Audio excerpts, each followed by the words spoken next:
प्रिय विद्यार्थियों नमस्कार, सुस्वागतम। मैं हूं जेपी खरे और आप देख रहे हैं जेपी खरे फ्री ऑनलाइन कोचिंग क्लासेस। यहां पर आपको मिलता है मैथ्स और साइंस जैसे विषयों का मार्गदर्शन और इसके साथ ही आपको मिलता है आपके पाठ्यक्रमों पर आधारित प्रश्नों के सटीक, संक्षिप्त और सारगर्भित समाधान। तो बने रहिए मेरे साथ इस वीडियो के अंत तक और चलिए शुरू करते हैं हमारा आज का ये वीडियो।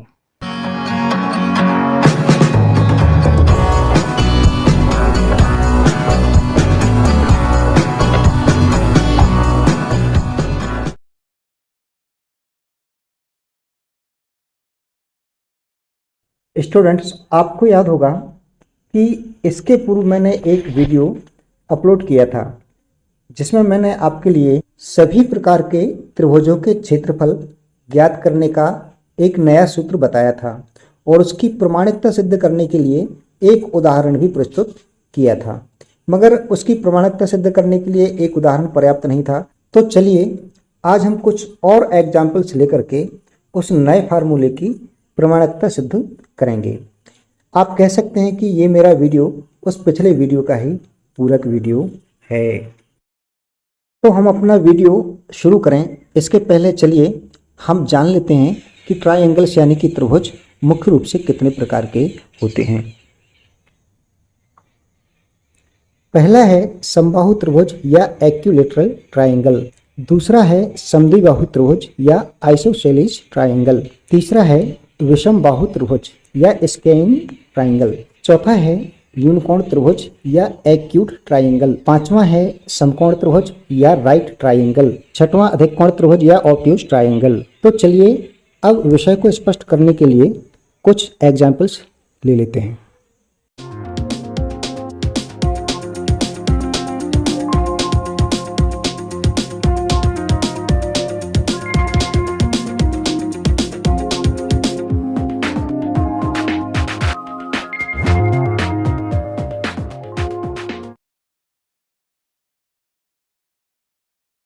एग्जाम्पल फर्स्ट, एक समकोण त्रिभुज का क्षेत्रफल ज्ञात कीजिए जिसकी समकोण बनाने वाली भुजाएं 3 सेंटीमीटर, 4 सेंटीमीटर और कर्ण हाइपोटेनस 5 सेंटीमीटर है।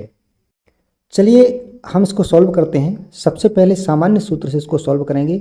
हमें यहाँ पर सबसे बड़ी भुजा यानी कि कर्ण दिया गया है 5 सेंटीमीटर, आधार दिया हुआ है 3 सेंटीमीटर और लंब यानी कि परपेंडिकुलर दिया हुआ है 4 सेंटीमीटर। अब पाइथागोरस प्रमेय से आप जानते हैं कि समकोण त्रिभुज में कर्ण का स्क्वायर इज इक्वल टू लंब का स्क्वायर प्लस आधार का स्क्वायर। यहाँ पर 5 का स्क्वायर इज इक्वल टू 4 का स्क्वायर प्लस 3 का स्क्वायर। 5 का स्क्वायर 25 हो जाएगा, 4 का स्क्वायर 16 हो जाएगा और 3 का स्क्वायर 9 हो जाएगा। जब 16 और 9 को प्लस किया जाएगा तो 25 हो जाएगा। इस प्रकार से 25 इक्वल टू 25।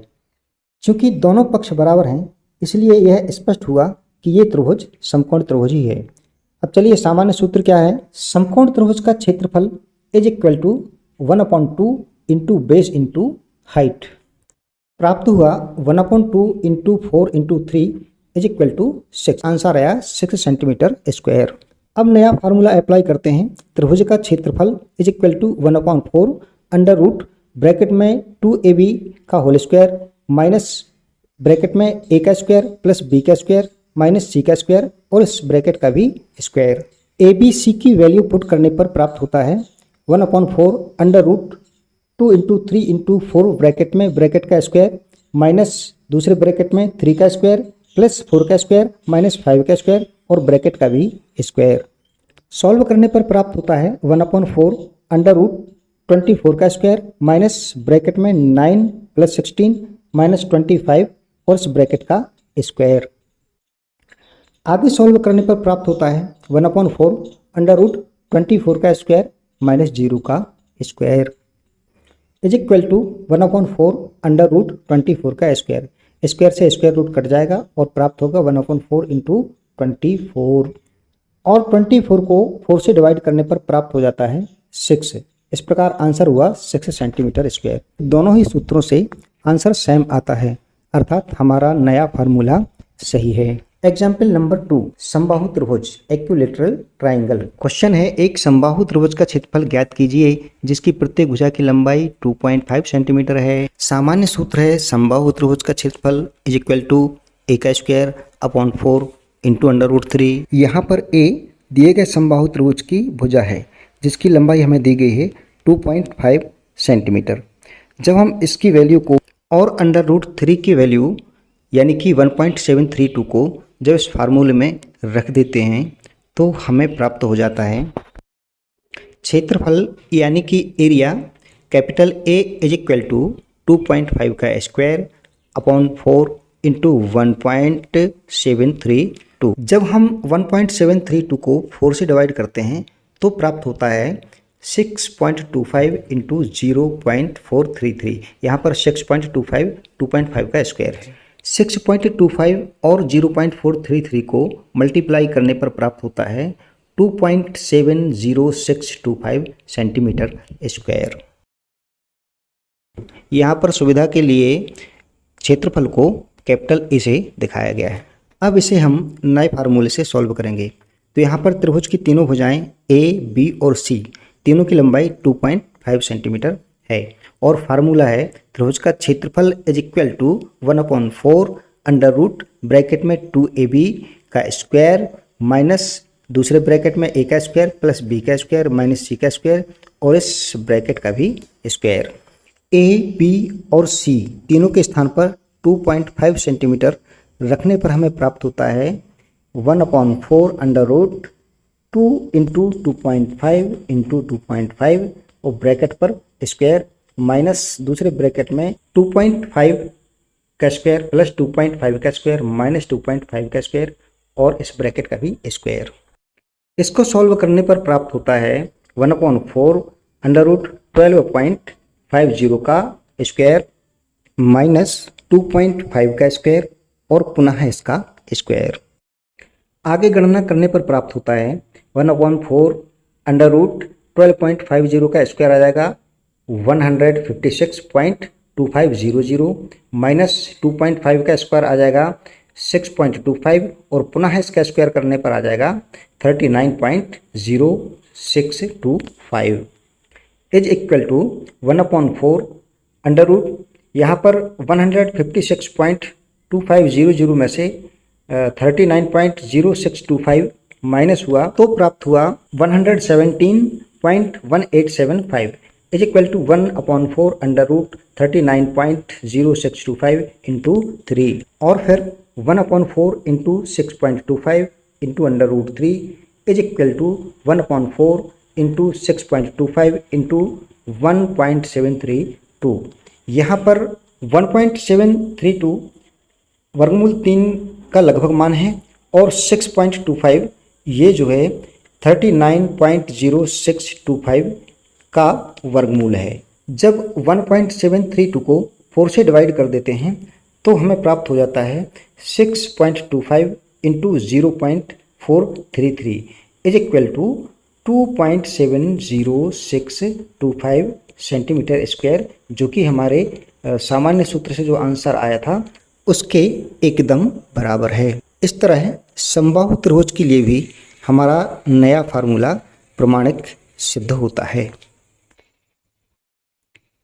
चलिए अब बात कर लेते हैं उदाहरण नंबर 3, एग्जाम्पल 3, समद्विबाहु त्रिभुज या आइसोसेलेस ट्राइंगल।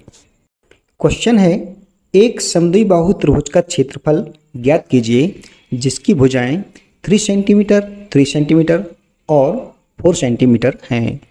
चलिए इसको पहले सामान्य फॉर्मूले से सॉल्व करते हैं। यहाँ पर हमें दिया हुआ है a is equal to B is equal to 3 centimetre और c is equal to 4 centimetre. सामान्य सूत्र है समद्विबाहु त्रिभुज का क्षेत्रफल is equal to 1/4 into C under root 4a का स्क्वायर माइनस c का स्क्वायर। यहाँ पर c वो भुजा है जो अन्य दो भुजाओं से अलग लंबाई की है। अब a, b और c की वैल्यू पुट करने पर प्राप्त होता है 1/4 इंटू 4 अंडर रूट 4 इंटू 3 का स्क्वायर माइनस 4 का स्क्वायर। यहाँ 4 से 4 कट जाएगा, आ जाएगा अंडर रूट 36 माइनस 16, क्योंकि यहाँ 3 का स्क्वायर होकर के 9 और 9 का 4 से मल्टीप्लाई 36 आएगा और यहाँ 4 का स्क्वायर आ जाएगा 16।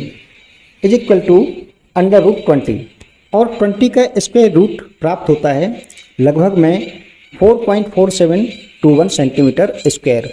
यही हमारे समद्विबाहु त्रिभुज का क्षेत्रफल है। अब नया फार्मूला अप्लाई करते हैं। फार्मूला है त्रिभुज का क्षेत्रफल A is equal to 1/4 under root bracket में 2AB ब्रैकेट का स्क्वायर माइनस दूसरे ब्रैकेट में A का स्क्वायर प्लस B का स्क्वायर माइनस C का स्क्वायर और इस ब्रैकेट का भी स्क्वायर।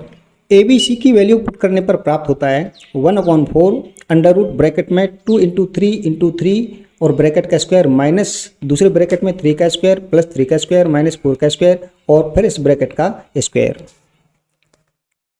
गणना करने पर प्राप्त होता है 1/4 under root 324 minus 4 is equal to 1/4 under root 320। यहाँ ध्यान दीजिए 3 × 3 9 हुआ, 9 × 2 हुआ 18 और 18 का स्क्वायर हुआ 324 माइनस दूसरे ब्रैकेट में देखिए 3 का स्क्वायर 9 प्लस 3 का स्क्वायर 9, 9 + 9 18 हुआ माइनस 4 का स्क्वायर 16। 18 में से 16 माइनस हुआ तो आया 2, फिर 2 का स्क्वायर कितना हो जाएगा 4। इस प्रकार से प्राप्त हो जाता है अंडर रूट में 324 माइनस 4। आगे प्राप्त हो जाता है 1/4 under root 16 × 20 is equal to 1/4 × 4 × under root 20। 4 से 4 यहाँ पर कट जाएगा। Same answer. एग्जाम्पल 4 विषम बाहु त्रिभुज अर्थात स्केइन ट्राइंगल। क्वेश्चन है एक विषम बाहु त्रिभुज का एरिया यानी कि क्षेत्रफल ज्ञात कीजिए जिसकी भुजाएं 5 सेंटीमीटर, 7 सेंटीमीटर और 8 सेंटीमीटर हैं। चलिए सबसे पहले इसे सामान्य सूत्र अर्थात हेरोन्स के फार्मूले से सॉल्व करते हैं। यहाँ हमें दिया हुआ है A is equal to 5 centimetre, B is equal to 7 centimetre और C is equal to 8 centimetre. और त्रिभुज के क्षेत्रफल का हेरोन्स फार्मूला है त्रिभुज का क्षेत्रफल is equal to under root S into bracket में S माइनस A, दूसरे ब्रैकेट में S माइनस B, तीसरे ब्रैकेट में S माइनस C। यहाँ पर S त्रिभुज का अर्धपरिमाप है जो कि A + B + C/2 होता है। यहाँ पर 5 + 7 + 8/2 हुआ 20/2 इज इक्वल टू आ गया 10। यहाँ A, B, C और S की वैल्यू रखने पर प्राप्त होता है अंडर रूट 10 ब्रैकेट में 10 - 5 इंटू दूसरे ब्रैकेट में 10 - 7 इंटू तीसरे ब्रैकेट में 10 - 8।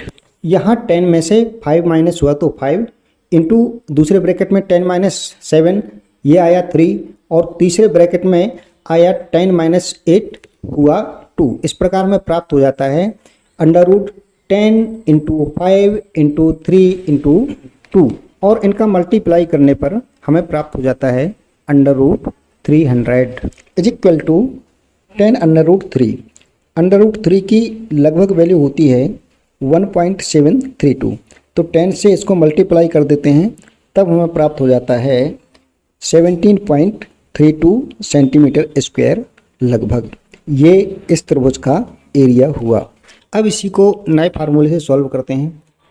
फार्मूला है त्रिभुज का क्षेत्रफल is equal to 1/4 under root 2AB bracket में ब्रैकेट का स्क्वायर माइनस दूसरे ब्रैकेट में A का स्क्वायर प्लस B का स्क्वायर माइनस C का स्क्वायर और ब्रैकेट का भी स्क्वायर। ABC की वैल्यू रख देने पर हमें प्राप्त होता है 1/4 अंडर रूट ब्रैकेट में 2 × 5 × 7 ब्रैकेट का स्क्वायर माइनस दूसरे ब्रैकेट में 5 का स्क्वायर प्लस 7 का स्क्वायर माइनस 8 का स्क्वायर और इस ब्रैकेट का भी स्क्वायर। अब यहाँ ध्यान दीजिए 2 × 5 10, 10 × 7 70, 70 का स्क्वायर 4900 माइनस अदर ब्रैकेट में 5 का स्क्वायर 25 हुआ प्लस 7 का स्क्वायर 49 हुआ माइनस 8 का स्क्वायर 64 हुआ। इनको जब हम सॉल्व करते हैं तो आ जाता है 10 और 10 का स्क्वायर हुआ 100। इस प्रकार प्राप्त हो जाता है 1/4 अंडर रूट 4900 माइनस 100 और तब प्राप्त होता है 1/4 under root 4800 is equal to 1/4 और इसको करनी को जब सॉल्व करते हैं तो ये आ जाता है 40 × अंडर रूट 3। 40 को 4 से डिवाइड करेंगे तो प्राप्त हो जाएगा 10 अंडर रूट 3। अंडर रूट 3 की लगभग वैल्यू होती है 1.732। तो 1.732 को 10 से जब मल्टीप्लाई करेंगे तो हमें प्राप्त हो जाएगा 17.32 सेंटीमीटर स्क्वायर। ये हमें सेम आंसर प्राप्त होता है। तो देखा आपने विषम बाहु त्रिभुज के लिए भी सामान्य सूत्र से और नए सूत्र से सेम आंसर प्राप्त होता है। इस तरह ये नया फार्मूला विषमबाहु त्रिभुज के लिए भी काम करता है। तो स्टूडेंट्स, आपने देखा कि त्रिभुज के क्षेत्रफल ज्ञात करने का ये नया फार्मूला हर प्रकार के त्रिभुज के लिए सटीक बैठता है और एकदम सही उत्तर देता है। चलिए चलते चलते एक बात और मैं आपको बता दूं कि ये जो हमारा नया फार्मूला है इसको हम दो अन्य प्रकार से और भी लिख सकते हैं। चलिए देखिए वो दो अन्य प्रकार कौन से हैं। पहला प्रकार तो आप देख ही चुके हैं, 1/4 अंडर रूट ब्रैकेट में 2ab और ब्रैकेट का स्क्वायर माइनस सेकंड ब्रैकेट में a का स्क्वायर प्लस b का स्क्वायर माइनस c का स्क्वायर और इस ब्रैकेट का भी स्क्वायर। सेकंड टाइप है 1/4 अंडर रूट ब्रैकेट में 2bc ब्रैकेट का स्क्वायर माइनस सेकंड ब्रैकेट में b का स्क्वायर प्लस c का स्क्वायर माइनस a का स्क्वायर और इस ब्रैकेट का भी स्क्वायर। थर्ड है 1/4 अंडर रूट ब्रैकेट में 2ac ब्रैकेट का स्क्वायर माइनस दूसरे ब्रैकेट में a का स्क्वायर प्लस c का स्क्वायर माइनस b का स्क्वायर और इस ब्रैकेट का भी स्क्वायर। आज के वीडियो का निष्कर्ष आप इस तालिका के माध्यम से समझ सकते हैं। चाहें तो आप इस टेबल का स्क्रीनशॉट भी ले सकते हैं। स्टूडेंट्स, हमने इस वीडियो में 4 एग्जाम्पल्स लिए हैं। निष्कर्ष इस प्रकार है। पहला एग्जाम्पल था, ये हमारा एग्जाम्पल समकोण त्रिभुज यानी कि राइट ट्राइंगल से रिलेटेड था। इसका क्षेत्रफल या एरिया सामान्य सूत्र से आया था 6 सेंटीमीटर स्क्वायर और नए फार्मूले से भी आया था 6 सेंटीमीटर स्क्वायर। इस प्रकार ये आंसर सेम है। सेकंड एग्जाम्पल है समबाहु त्रिभुज यानी कि इक्विलैटरल ट्राइंगल का। इसका एरिया सामान्य सूत्र से आया था 2.70625 सेंटीमीटर स्क्वायर और नए फार्मूले से भी आया था 2.70625 सेंटीमीटर स्क्वायर। इस प्रकार से ये दोनों सेम आए हैं। थर्ड एग्जाम्पल था समद्विबाहु त्रिभुज यानी कि आइसोसेलेस ट्राइंगल का। सामान्य सूत्र से इसका एरिया आया था 4.4721 सेंटीमीटर स्क्वायर और नए फार्मूले से भी इसका एरिया आया था 4.4721 सेंटीमीटर स्क्वायर। यहाँ भी हमें दोनों फार्मूले से आंसर सेम प्राप्त होता है। और लास्ट यानी कि फोर्थ एग्जाम्पल था विषमबाहु त्रिभुज यानी कि स्क्वाइन ट्राइंगल का। सामान्य सूत्र से इसका एरिया प्राप्त हुआ था 17.32 सेंटीमीटर स्क्वायर और नए फार्मूले से भी प्राप्त हुआ था 17.32 सेंटीमीटर स्क्वायर, अर्थात सेम आंसर। तो स्टूडेंट्स, आपने देखा कि हमारा ये नया फार्मूला हर प्रकार के ट्राइंगल का एरिया ज्ञात करने के लिए एकदम उपयुक्त है और पूर्ण एक्यूरेसी के साथ में ये आंसर देता है। इसका अर्थ ये हुआ कि आप किसी भी प्रकार के ट्राइंगल का एरिया ज्ञात करने के लिए आप इस नए फार्मूले का इस्तेमाल पूर्ण आत्मविश्वास के साथ में कर सकते हैं।